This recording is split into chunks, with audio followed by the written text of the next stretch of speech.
Inona moa zany no etsika hoentina fankalazana ny andro raisam-pirenena ho an'ny teny reny amin'ity taona ity. Misaotra anao, ny hetsika moa zany efa nanomboka tamin'ny 20 febroary ny efa nanao hetsika ny ministèran'ny kolotsaina sy ny asa tanana dia fanentanana ny tany amin'ny sekoly zany andreo ankizy madinika fanaovana tantarangano, oabolana, nisy fandehanana tany amin'ny sekoly mihitsy ary nisy hetsika tato amin'ny tranom-pirenena nanasana andreo sekoly tany amin'ny EPP nanaovana izay agano izay dia ny omaly omaly 7 febroary zany nisy zany fananana fantaro mikasika ny tontolo ny teny malagasy nampanaovina andreo mpiara-miasa tao amin'ny ministèran'ny kolotsaina sy ny asa tanana amin'ny maraina dia ny tolakandro nisy velakevitra niarahana tamindreo mpahay teny malagasy mikasika ny fanabeazana sy ny teny malagasy ary ny sabotsy 20 izay ivo ny fankalazana zany dia atao amin'ny tranom-bokim-pirenena izarana loka ho an'ireo mpandray anjara tamin'ny fananana ary indrindrindrindra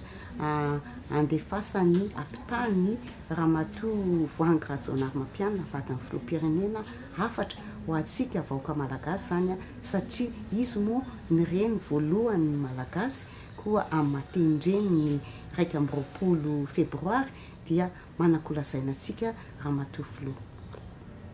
Inona koa tsara ny fanentana hoentin'ny avy ao amin'ny ministera amin'ny fampiasana ny teny malagasy ao amin'ny fanabeazana sy amin'ny tontolo iainana andavanandro. Misaotra anao ny fanontaniana manentana antsika ray aman-dreny indrindrindrindra zany satria ao amintsika miainga ny ankizy voalatsaka kibo izy dia ao amin'ny tokantrano fianakaviana no miainga amin'ny fampianarana fitazana ny